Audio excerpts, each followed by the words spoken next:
ನಮ್ಮ Sahyadri news channel ಅನ್ನು YouTube, Facebook ಹಾಗೂ ಇನ್ಸ್ಟಾಗ್ರಾಂನಲ್ಲಿ ನೋಡಿ. ಸಬ್ಸ್ಕ್ರೈಬ್, ಲೈಕ್ ಮತ್ತು ಶೇರ್ ಮಾಡಿ ಪ್ರೋತ್ಸಾಹಿಸಿ.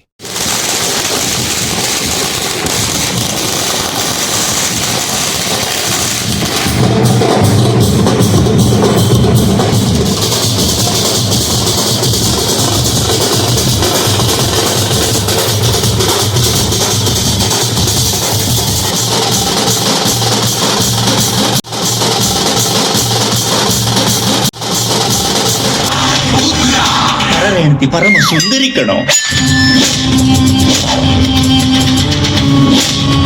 ಲಾವಣ್ಯ ಗಂಗಾಧರ ಅಂತೇಳಿ ಇವರು ತ್ರಿವೇಣಿಗೆ, ಆಮೇಲೆ ತನು ಪ್ರಸಾದ್ ಅಂತೇಳಿ ತುಂಬಾ ಕಷ್ಟಪಟ್ಟು ಮಾಡಿದೀವಿ. ನಮ್ಮ ಸಿನಿಮಾಕ್ಕೆ ನಂದೇನಿಲ್ಲ, ಯಾಕಂದ್ರೆ ನಾನು ಸಿನಿಮಾ ಇಂಡಸ್ಟ್ರಿ ಬಂದಿದ್ದು. ನಾನು ಆಕ್ಚುಲಿ ಬ್ಯಾಂಕ್ ಎಂಪ್ಲಾಯಿ, HDFC ಬ್ಯಾಂಕಲ್ಲಿ ನಾನು ಕೆಲಸ ಮಾಡ್ತಿದ್ದೆ. ಈ ಲಾಕ್ಡೌನ್ ಆದ್ಮೇಲೆ ಫಿಲಮ್ ಇಂಡಸ್ಟ್ರಿ ಬರ್ಬೇಕಂತ ಹೇಳಿ ಬಂದೆ. ನಂತರ ನಾನು ಬಂದ್ಬಿಟ್ಟು ಆದರ್ಶ ಫಿಲಮ್ ಇನ್ಸ್ಟಿಟ್ಯೂಟ್ ಕೋಚಿಂಗ್ ತಗೊಂಡೆ, ಡೈರೆಕ್ಷನ್ ಕೋಚಿಂಗ್ ತಗೊಂಡು ಒಂದು ಸಿನಿಮಾ ಮಾಡಿದೆ, ಬಹುಕೃತೇಶಮ್ ಅಂತೇಳಿ ಒಂದು ಸಿನಿಮಾ ಮಾಡಿದೆ ಅಸೋಸಿಯೇಟ್ ಡೈರೆಕ್ಟರ್ ಆಗಿ. ನಂತರ ನಾನು ನನ್ನ ಆತ್ಮೀಯ ಗೆಳೆಯ ಸುನೀಲ್ ಮತ್ತೆ ಮಂಜಣ್ಣ ಮತ್ತೆ ಇನ್ನೊಬ್ರು ನಮ್ಮ ಗೌಡ್ರ ಮಗ ಹರೀಶಣ್ಣ ಅಂತ ಇದ್ದಾರೆ. ಫಸ್ಟ್ ನಾನು ಸಿನಿಮಾ ಮಾಡ್ಬೇಕಂತ ಒಂದು ಥಾಟ್ ಬಂದಾಗ ನಾನು ಬಂದು ಹೇಳಿದ್ದು ಇವನ ಹತ್ರನೇ, ಯಾಕಂದ್ರೆ ನಮ್ದು 30 ವರ್ಷದ ಸಂಬಂಧ. ಹಂಗಾಗಿ ನಾನು ಇವನ ಹತ್ರ ಬಂದು ಗುರು ಒಂದು ಸಿನಿಮಾ ಮಾಡೋಣ ಅಂತ ಹೇಳಿದಾಗ ಆಯ್ತು ಗುರು ಮಾಡೋಣ ಅಂತ. ಇವನು ಏನಕ್ಕೂ ಇಲ್ಲ ಅನ್ನಲ್ಲ, ಹಂಗಾಗಿ ಇವನು ಸಾಥ್ ಕೊಟ್ಟ. ಇದು ಬಂದ್ಬಿಟ್ಟು ಒಂದು ಕಮರ್ಷಿಯಲ್ ಆಕ್ಷನ್ ಥ್ರಿಲ್ಲರು. ಈ ಸಿನಿಮಾದಲ್ಲಿ ಇದೊಂದು ನೈಜ ಘಟನೆ, ಯಾಕಂದ್ರೆ ನಾವು ಈಗಿನ ಹುಡುಗರಿಗೆ ನಾವು ಏನೋ ಸೃಷ್ಟಿ ಮಾಡ್ಕೊಂಡು 1000 ಕಥೆಗಳು ಬರೀಬಹುದು. ಬಟ್ ನಡೆದಿರುವಂತಹ ಘಟನೆಗಳನ್ನ ಎಲಿಮೆಂಟ್ಸ್ ನ ಹಿಡ್ಕೊಂಡು ನಾನು ನ್ಯಾಚುರಲ್ ಆಗಿ ಸಿನಿಮಾ ಮಾಡಿದ್ದೀನಿ. ಲವ್ ಸ್ಟೋರಿ ಇದೆ ಸಿನಿಮಾದಲ್ಲಿ, ಆಕ್ಷನ್ ಇದೆ, ಒಂದು ಫ್ಯಾಮಿಲಿ ಸೇಡ್ ಇದೆ, ರಿಯಲ್ ಸ್ಟೋರಿ. ಹಾಗಾಗಿ ಇದು ಎಲ್ಲ ಈಗಿನ ಹುಡುಗರಿಗೆ ನಾನು ತುಂಬಾ ಇದು ಇಷ್ಟ ಆಗುತ್ತೆ ಅಂತ ಹೇಳ್ತೀನಿ. ಸಿನಿಮಾದಲ್ಲಿ 5 ಸಾಂಗ್ ಇದೆ, 4 ಬಿಟ್ ಸಾಂಗ್ ಇದೆ, ಟೋಟಲ್ 9 ಸಾಂಗ್ ಇದೆ, 5 ಫೈಟ್ ಇದೆ, 3 ಬಿಟ್ ಫೈಟ್ ಇದೆ. ಸಿನಿಮಾ ತುಂಬಾ ಚೆನ್ನಾಗಿ ಮೂಡ್ ಬಂದಿತ್ತು ಅಂತ ಹೇಳ್ತೀನಿ. ಯಾಕಂದ್ರೆ ನಮ್ಮ ಸಿದ್ದಪ್ಪನ ದೇವರ ಹೇಳ್ಕೊಂಡು ಸಿನಿಮಾ ಸ್ಟಾರ್ಟ್ ಮಾಡಿದ್ವಿ. ಸಿನಿಮಾದಲ್ಲಿ ಈಗಿನ ಹುಡುಗರಿಗೆ ಏನ್ ಬೇಕೋ ಕಾಮಿಡಿ. ಫಸ್ಟ್ ಆಫ್ ಅಂದ್ಬಿಟ್ಟು ಸಿನಿಮಾದಲ್ಲಿ ಕಾಮಿಡಿ ಇದೆ, ಅಂದ್ರೆ ನಾವು ಎಂಟರ್ಟೈನ್ಮೆಂಟ್ ಕೊಡ್ಬೇಕು. ಈಗ ಸುಮ್ಮನೆ ನಾವೇನೋ ಮಾಡಿದ್ರೆ ಜನ ಅಂತ ಅನ್ಕೊಂತಾರ ಅಂತೇಳಿ ಕಾಮಿಡಿ ಕೊಡ್ಬೇಕಂತೇಳಿ ಫಸ್ಟ್ ಆಫ್ ನ್ಯಾಚುರಲ್ ಕಾಮಿಡಿ, ನಮ್ಮ ಮಧ್ಯೆ ಏನ್ ಮಾತಾಡ್ತೀವ ಅದನ್ನ ನ್ಯಾಚುರಲ್ ಕಾಮಿಡಿ ಕೊಟ್ಟಿದ್ದೀನಿ. ಸೆಕೆಂಡ್ ಆಫ್ ಅಂದ್ಬಿಟ್ಟು ಒಂದ್ ಸ್ವಲ್ಪ ಆಕ್ಷನ್ ಥ್ರಿಲ್ಲರ್ ಇರುತ್ತೆ. ಹಾಗಾಗಿ ಸಿನಿಮಾ ಎಲ್ಲರಿಗೂ ಇಷ್ಟ ಆಗುತ್ತೆ ಅಂತ ಹೇಳಿ ಇಷ್ಟಪಟ್ಟಿನಿ. ಏನು ಹಳ್ಳಿ ಹುಡುಗರು ನಾವು ಒಂದು ಸಿನಿಮಾ ಮಾಡ್ಬೇಕಂತೇಳಿ ಮಾಡಿದೀವಿ. ದಯವಿಟ್ಟು ಈ ಸಿನಿಮಾನ ಎಲ್ಲರೂ ನೋಡಿ ಆಶೀರ್ವದಿಸಿ ಅಂತ ಕೇಳ್ತೀನಿ. ಮುಂದೆ ನಾವು ಮತ್ತೆ ಇನ್ನೊಂದು ಸಿನಿಮಾ ಮಾಡ್ಬೇಕಂತ ಸ್ಟಾರ್ಟ್ ಮಾಡಿದೀವಿ, ಅದಕ್ಕೂ ನೀವು ಸಹಕಾರ ಪಡ್ಬೇಕಂತ.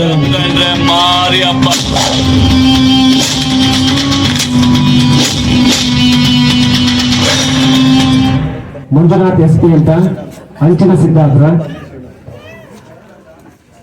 ಈ ಚಿತ್ರರಂಗಕ್ಕೆ ಮೊದಲನೇದಾಗಿ ನಾನು ಈ ಚಿತ್ರದಲ್ಲಿ ಪಾದಾರ್ಪಣೆ ಮಾಡಿರ್ತಕ್ಕಂಥದ್ದು ಚಲನಚಿತ್ರ ರಂಗಕ್ಕೆ. ನಿರ್ಮಾಪಕನಾಗಿ ಈ ಚಿತ್ರದಲ್ಲಿ ನಾನು ಮತ್ತೆ ಒಂದು ಸಣ್ಣ ರೋಲ್ ಅನ್ನ ಕೊಟ್ಟಿದ್ದಾರೆ ನಮ್ಮ ಡೈರೆಕ್ಟರ್. ಹಾಗೆ ಚಿತ್ರರಂಗ ನಮ್ಗೆ ಬಹಳ ವಸ್ತು. ಚಿತ್ರರಂಗ ಏನು ಅಂತ ನಮ್ಗೆ ಗೊತ್ತಿಲ್ಲ. ಈಗೆಲ್ಲ ಕಾಂಟ್ರಿಬ್ಯೂಷನ್ ಈ ಚಿತ್ರ ಈ ಮಟ್ಟಕ್ಕೆ ಬಂದಿದೆ ಅಂದ್ರೆ ಅದಕ್ಕೆ ನಮ್ಮ ಡೈರೆಕ್ಟರ್ ಆಗಿರ್ತಕ್ಕಂಥ ಪ್ರಕಾಶ್ ರಾಜ್ ಅವರೇ ಕಾರಣ. ಈ ಚಿತ್ರ ಎಲ್ಲ ಮುಗಿತು. ಚಿತ್ರ ಎಲ್ಲ ಮುಗಿದಾದ್ಮೇಲೆ ಎಡಿಟಿಂಗ್ ಅಲ್ಲಿ ನಮ್ಮ ಮಲ್ಲಿ ಅಂತವರು, ನಾನು ಸುಮಾರು ಸರಿ ಅವ್ರ ಹತ್ರ ಮಾತಾಡಿದ್ರೆ ಅವರು ಶ್ರಮ ಬಹಳ ಮೆಚ್ಚಬೇಕಾಗಿರ್ತಕ್ಕಂಥದ್ದು, ತುಂಬಾ ಶ್ರಮ ಪಟ್ಟಿದ್ದಾರೆ. ಹಾಗೆ ನಮ್ಮ ಈ ಚಿತ್ರಕ್ಕೆ ಸಂಗೀತವನ್ನು ನೀಡಿರ್ತಕ್ಕಂಥ ನಮ್ಮ ಯಶವಂತ್ ಭೂಪತಿ ಅವರು ರೆಕಾರ್ಡಿಂಗ್ ಎಲ್ಲ ನೋಡ್ಕೊಂಡ್ರೆ ತುಂಬಾ ಶ್ರಮ ಪಟ್ಟು ಈ ಸಾಂಗ್ ಅನ್ನ ಮಾಡಿದ್ದಾರೆ. ತುಂಬಾ ಥ್ಯಾಂಕ್ಸ್ ಯಶವಂತ್ ಸರ್, ಬಹಳ ಚೆನ್ನಾಗಿ ಬಂದಿದ್ದಾವೆ. ಹಾಗೆ ನಮ್ಮ ತಂದೆ ತಾಯಿಗಳು, ಗುರು ಹಿರಿಯರು ಮಾಡಿರ್ತಕ್ಕಂತಹ ಪುಣ್ಯದ ಫಲದಿಂದ ನಾವು ಈ ಶ್ರಮಕ್ಕೆ ಬಂದಿದ್ದೇವೆ ಅಂತ ಹೇಳಲಿಕ್ಕೆ ಬಯಸ್ತೀನಿ. ಹಾಗೆ ನಿಮ್ಮೆಲ್ಲರ ಆಶೀರ್ವಾದ ಈ ಚಿತ್ರತಂಡಕ್ಕೆ ಬೇಕು. ಈ ಚಿತ್ರದ ಇನ್ನು ಯಶಸ್ಸನ್ನು ಗೊಳಿಸ್ಬೇಕು. ಆಮೇಲೆ ಈ ದಾನವ್ ಸರ್, ಎಸ್ಪೆಷಲಿ ದಾನವ್ ಸರ್ ಬಗ್ಗೆ ಹೇಳಲೇಬೇಕು. ನಾನು ಬಹಳ ಶ್ರಮ ಪಟ್ಟಿದ್ದಾರೆ, ನಮಗೆ ಬಹಳ ಸಹಕಾರವನ್ನು ಕೊಟ್ಟಿದ್ದಾರೆ. ಅವರಿಗೆ ತುಂಬ ಧನ್ಯವಾದಗಳನ್ನ ಸಲ್ಲಿಸ್ತೇನೆ. ನಮ್ಮನ್ನ ಪ್ರೋತ್ಸಾಹಿಸಿ ಅರಿಸಿ ಆಶೀರ್ವದಿಸಬೇಕಾಗಿ ಮಾಧ್ಯಮಗಳಲ್ಲಿ ನಾನು ಕೇಳ್ಕೊಳ್ತಾ ಇದ್ದೇನೆ.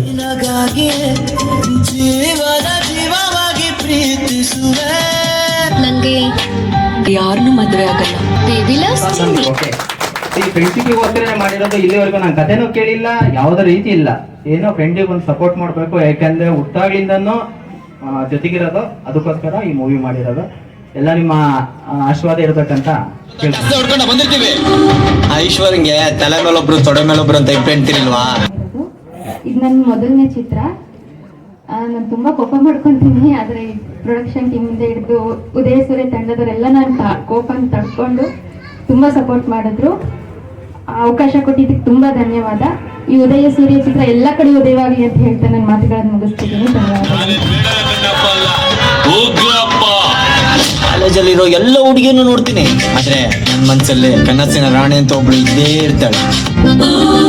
ತುಂಬಾ ಚೆನ್ನಾಗಿ ಬಂದಿದೆ.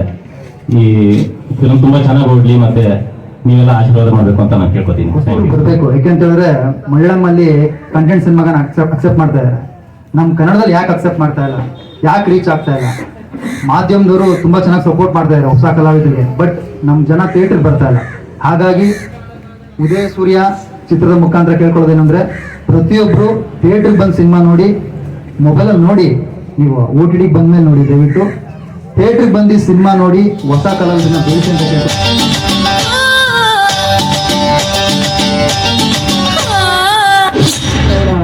ಪ್ರಕಾಶ್ ಅವರಿಗೆ ಸಪೋರ್ಟ್ ಮಾಡೋದಕ್ಕೆ ನೀವೆಲ್ಲರೂ ಬಂದಿದ್ದೀರಾ ಇಲ್ಲಿ.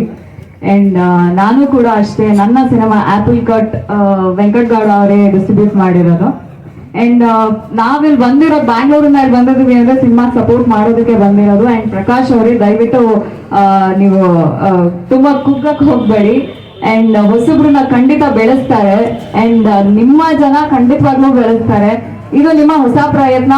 ಅಂಡ್ ಆಕ್ಚುಲಿ ಹೊಸದಾಗಿ ನಾವ್ ಏನಾದ್ರು ಒಂದ್ ಮಾಡಿದಾಗ ಕೇಳ್ಕೊಂಡಾಗ ನಮ್ಮವ್ರು ನಮ್ ಖಂಡಿತವಾಗ್ಲೂ ಬೆಳೆಸ್ತಾರೆ. ತುಂಬಾ ಚೆನ್ನಾಗಿ ಬಂದಿದೆ ಅನ್ಕೋತೀನಿ. ಟ್ರೇಲರ್ ಟೀಸರ್ ಎಲ್ಲ ನೋಡಿದೀನಿ. And all the best Prakash ಅವರೇ, wish you all the very best. ನಮ್ಗೆ ಲೋಕಲ್ ಜನ ತುಂಬಾ ಇಷ್ಟ ಆಗಂತ ಸಿನಿಮಾ ಮಾಡೋದು ಸರ್, ಡೈರೆಕ್ಟರ್ ಅಂತ ಅಷ್ಟೇ ಬೇಕಾಗಿರೋದಲ್ವಾ? ಜನಕ್ಕೆ ಫಸ್ಟ್ ಲೋಕಲ್ ರೀಚ್ ಆದ್ರೆ ಇಲ್ಲಿಂದ ಅಲ್ಲಿಗೆ ಅಂತಾರೆ ಅಲ್ವಾ?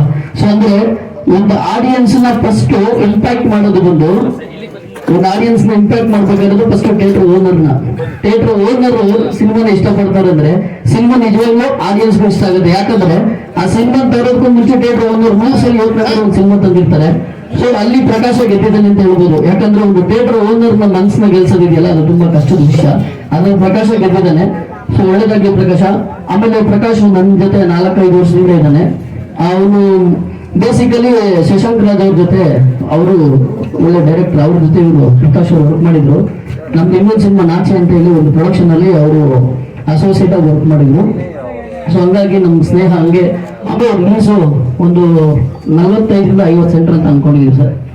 ಮೇಜರ್ ಕಾನ್ಸಂಟ್ರೇಷನ್ ಬಂದು ವಿಲೇಜಸ್ ಈ ತರದೇ ಕಾನ್ಸಂಟ್ರೇಷನ್ ಮಾಡಿದ್ದೀವಿ. ಯಾಕಂದ್ರೆ ಈ ಸಿನಿಮಾನ ರೀಚ್ ಮಾಡಿಸೋದಕ್ಕೆ ನಮಗೆ ಲೊಕಾಲಿಟಿನೇ ಬೇಕು. ಸೊ ಹಂಗಾಗಿ ನಾವು ಅದನ್ನು ಪ್ಲಾನ್ ಮಾಡಿದ್ದೀವಿ. ಇಂಟರ್ ಕರ್ನಾಟಕ ರಿಲೀಸ್ ಮಾಡ್ತಾ ಇದೀವಿ ಸರ್. 25ನೇ ತಾರೀಕು ಏಪ್ರಿಲ್ ರಿಲೀಸ್ ಮಾಡ್ತಾ ಇದ್ದೀವಿ.